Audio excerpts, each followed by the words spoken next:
Hello, everyone. We're glad to have you here for coffee time. Yes. How was your week? Weekend, I guess. I Yeah. know. Well, it got off to a slightly rocky Yes. start, with Reese's permit. Oh. In case any of you don't know. She's 15. She's 15. Driving. She which is should be. wild. It's bizarre. Yes. Didn't How you did feel we get old older at enough? 15? Yes. Well, you aged and I chose not to. So technically, it's my bald head. Is that right? Is that what you're saying? technically you're getting older and I am not. Oh, that's true. It's a That's true. miracle. No, it's not fun to be like getting this permit and having all these rules that you don't know about. Oh, it's wild for sure. Do research. But you, at the end of the day, she got her permit. That's She correct. looked beautiful for her She permit picture. did. I wish I could show y'all a picture right now. We should like superimpose it or something in next coffee time or something. And be Okay. Like, boom, permit. Yeah, we'll be those parents. We'll be those Yep. parents. Yes. I'm I called her proud. out on stage too. You so, yeah. did. She did not enjoy that, but that was so sweet. I don't care. But now, speaking of, last week we talked about what we're learning about parenting. For those of you who may not know, we got 3 kids. We've got Reese, who is 15.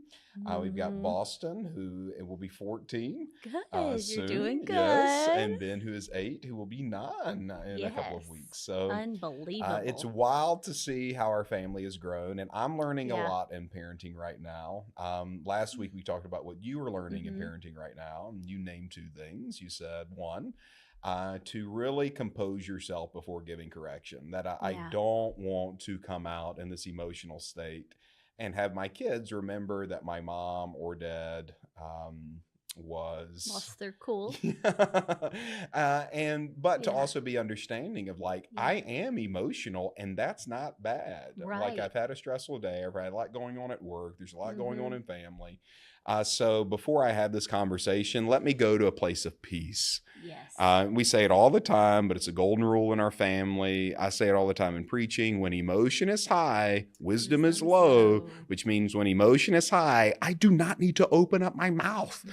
I do not need to have this conversation with my Yeah. children. I do not need to have this conversation in family. I don't need to talk to my Yes. staff. Like when emotion is Pull high. back for an appropriate comeback. Yes. Yeah. Pull back for the comeback. Yeah. That I can't leave this with the child unaddressed. I can't leave this in the marriage unaddressed. It needs to be talked about, Mhm. but I need to pull back for the comeback. For And sure. I'm pulling back to find that place of peace. Yeah. But one thing too is if you didn't make the pullback, you haven't missed it. Like when you don't respond appropriately, and we have all been there, done that, whether it be in relationships, in marriage, or with kids, or with coworkers, or employers, employees, whatever. We have all missed it. And if we can admit it, then It helps. you should admit it. We've all missed it. And what I have found, especially with our kids, is you repent because they're going to miss it one day with their spouse, with their kids, and they need to know how not so to that would feel be another thing shame. that I would say we're learning right now in Yes. parenting. Yeah. is- Humble yourself. Yeah. And when you have Yeah. missed it, come to the children, especially as they age, and say, I Mhm. blew it. Yes. Like I got too emotional about that. I'm sorry. Yes. Those types of things. I've definitely seen that in this season with kids who are teenagers. There are times where, especially with the things that are repetitive, and I think we probably do Yeah. this in marriage and with kids, of when it's repetitive issues, Mhm. we tend to get more emotional about it. He is speaking of me right now. And out of that, we tend to Yeah. speak from that place of emotion. It's like, I told you yesterday, Right. or for the 17th time, or whatever it is. Like in these moments, to come and operate from a place of emotion, which Mhm. always brings regret. Yes. Because I'm not being wise. I'm communicating from a place where it's not peaceful. I'm not bringing peace to the situation. I'm accusing versus Mhm. trying to fix. I'm shaming Yeah. versus instructing. all of those kinds of things. Right. And whenever that happens, because it happens to us all, I don't care who you Yeah. are or how long you've pastored or Mhm. that kind of thing, we're all facing those tendencies sometimes where we're not our best and we Right. do speak out of frustration and not from a place of peace. But when we Yeah. do, to come back and say, I missed it there, Mhm. or I should have listened, or I should have Been more understanding. yeah. More compassionate. So, and you know, a Yeah. couple of days ago, or a couple of weeks ago now, Reese came to us and she was a little emotional, and she said, "I didn't like this." And it was a way that we had corrected her and her brother, and she kind of saw a difference between the way we corrected Mhm. her and the way we corrected our youngest son. And of course, you know, there is a difference between 15 and 8. So out of that, sometimes your approaches and our approaches are different. But I loved how she felt the freedom to come to us Yes. and be like, I don't understand why I had a different experience than he did. Mhm. Help me understand. And had the power to come Right. to us and do that. I'm like, Yeah. I don't think, we do this? Do we do this? I'm like, can we come to our parents and have this conversation? And I'm like, but this is really awesome. And I'm Yeah. like, well, tell me what you're Yeah. seeing. And we really saw in that moment, she had a different lens on the moment than Right. what we had. And I don't think what we did was wrong, but the way she saw it needed clarity. Yes. And she was able That's to what it ask for that was. clarity. Right. And when she got that clarity, it brought a moment of like real healing and love and tenderness Absolutely. and things like that. But I think she's learned that from moments of us coming to them and being like, I missed it there. That Mhm. whenever we Yeah. have missed Yeah. it, we want to fix it. Right. That we're not just trying to raise them as children, we're trying to become better parents and adults. And out Mhm. of that, we haven't mastered our game either. No, you know, while you're talking, I thought about a marriage message we did together about closing the gap Mm. in relationships. And so often these moments with our kids create gaps. And I know I did it some as a kid. I was laughing with my parents about it last night. And I know I've done it with my kids, but we create a gap in our relationship. And in those gaps, it's not like, I know my parents love me. Like I know that, no, you're mad at your parents. It's like, I can't believe they would treat Ben different than me. And it's when we have those gaps in our relationships, I think we need to be able to see, Yep. hey, I have the ability to close that. And in kids, that's easier to identify. I think about it in marriage too. I'm not waiting for my kids to make it right. It's like, hey, I corrected you. Right. I go You first. have some, I can tell something's up. Like, let them open up to you and be honest about how that made them feel. But also in that moment, I feel like when you're coming to them saying, hey, let's get this thing right, their heart's more open to you because it's a place of, let's get on the same page. Let's close that gap. Let's not be right and wrong. Let's get back to the place Yeah, of health let's in our be right. relationship. And let's be right Yes. together versus Together. I want to be right. Hear my Yes. opinion. Because so often, and I didn't know this was part of parenting, so often they have a view of right in the same scenario where it's like you couldn't be further wrong. But we haven't opened You are ourselves so up. wrong. You're so wrong. But if you just let them talk out what they feel is right, in that moment, their heart really is more open to you to hear What is correct? what is correct, Mhm. because kids are immature. They do need to develop. And I think in those moments, that's one of the prime times they can develop. That's cool. I love Yeah. it. Now, what kind of struck this conversation is I've been working out with Boston every morning, and I love it. No, he does too. Like it's one of my favorite things. We wake up early. and we go to the gym. And Tell him how you wake him up. I You shake his feet. foot. It's like Dad shakes my foot every morning. I tickle his back. He's sharing You shake his a foot. room with his brother. And so I'm like, how can I wake him up without waking up the other? So I like sneak in a ninja crawl kind of in. You know the boards you can step on that squeak. And I'm like, let me avoid the board. Shake that toe. And then I grab the first thing I can grab a hold of, and it's always the foot and the toe. So I Right. shake it, and it's amazing. It works. Well, it's amazing how hard I have to shake some mornings to wake this boy out of his slumber. But we have had such a good time together. And we work out with a bunch of men. And most of these men are 45 plus. And I just genuinely enjoy their interaction with them. And so the other day we were in there, and we've been doing it now consistently for about 3 months. And all of them on this one particular day came in and started talking about all his gains.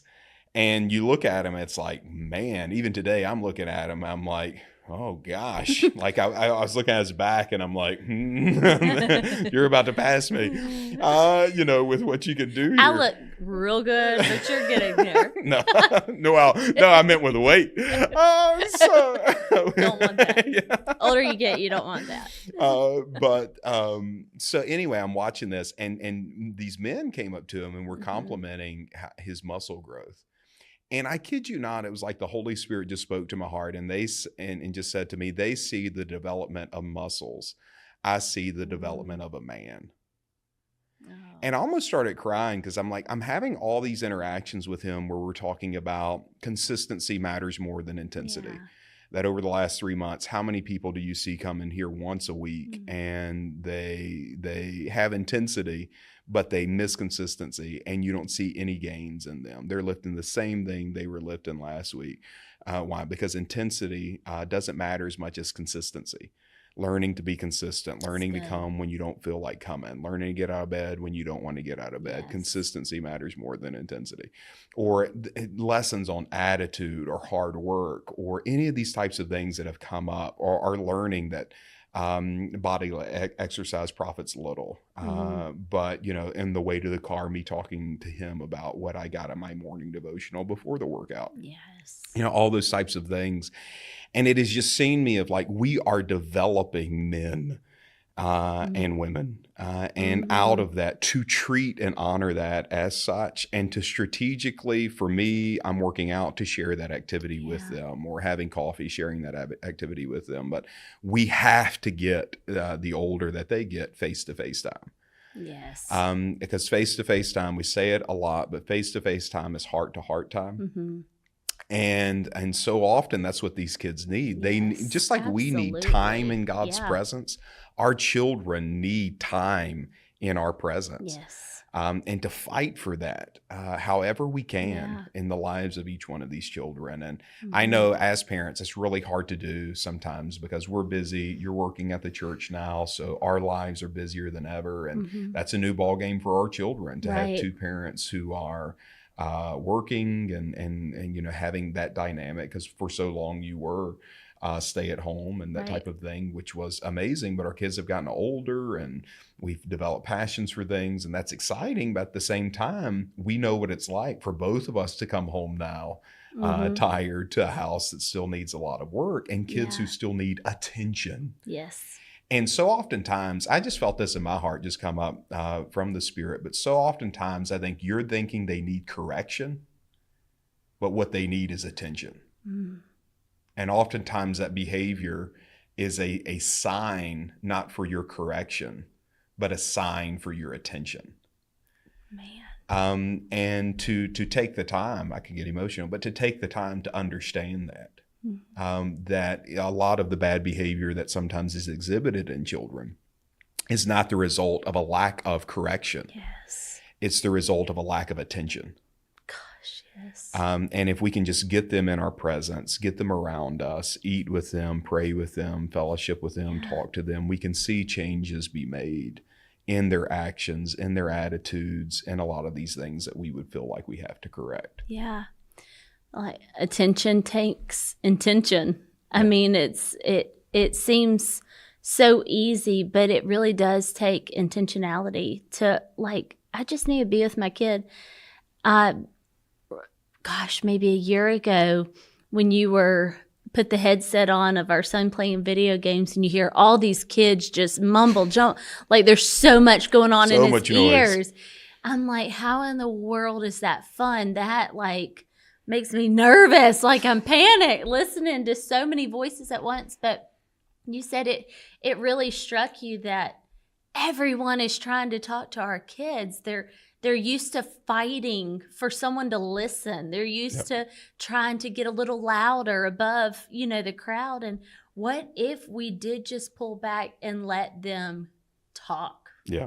Like talk what you're walking through, thinking through. That moment helped me so much as I had a moment of realization that like everybody's trying to talk to my son. Mm-hmm. His friends are trying to talk to him. They're talking over each other. We're talking to him all the time. His teachers are talking to him all the time. He goes to youth. His youth pastor's talking to him all the time. He goes to church. His pastor, me, is talking to him all the time. Everyone is talking to him. Who in his life is listening and being like, talk to me? And then for God the Father, how often does he come and just say, talk to me? Like, I want you to talk to me. I want to hear your voice in worship. I want to hear your voice in prayer. I want to hear your voice speaking over that. Talk to me.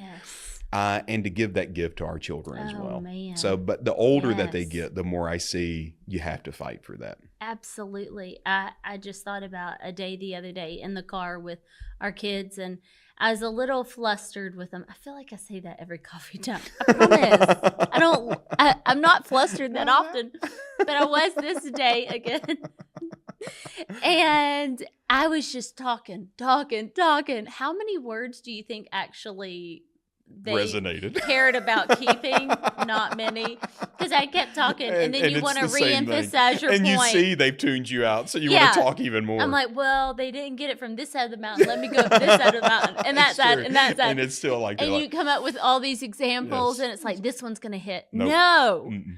Maybe we should pull back from pleading our case and trying to make it make sense to our kids and say, you talk to me why you think is this happening? You keep repeating the same mistake or behavior or misstep, and maybe then do you see why it's important to do this? And that could be an issue. If you don't know that this is important, then why would I care about keeping the rule? So I think so much can be done through listening, and that's definitely something I'm seeing in this. Maybe we can work on that. Yeah. So good. What's on your heart? So ridiculous. Oh, well, hopefully you got something out of that. You want to end with the dare? Maybe? Let's do it. I'm going to win. I'm going down, sir. Okay, for today's dare, we are going to drop this basketball, which should spring the Diet Coke up. We're going to grab the Diet Coke in the air. When we grab the Diet Coke in the air, we will take a sip of the Diet Coke. Then we will flip the Diet Coke where it stands upright. And whoever does that first without failure wins. If you don't catch the Coke, you start over. If you flip the Coke and it does not stand up, you start over. So we will go on the count of 3. 1, 2, 3.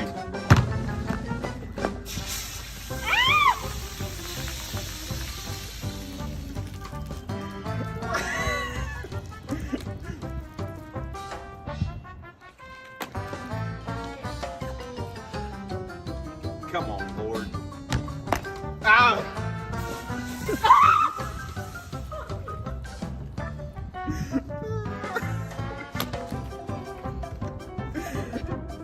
Oh gosh, it's slippery now.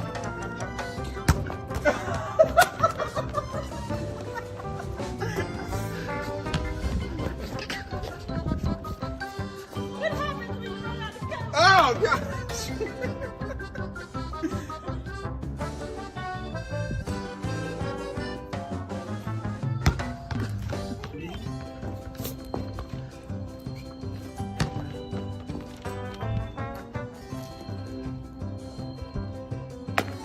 Come on!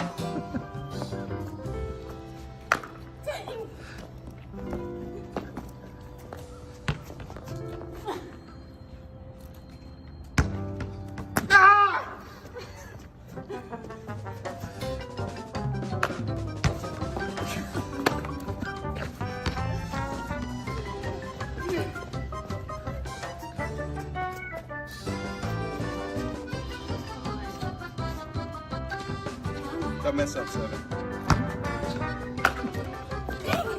That like hurt my chin.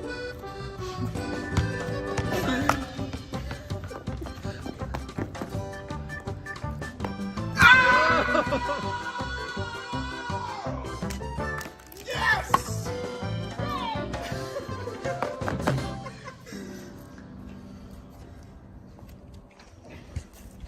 Art's not in it. Art's not in it.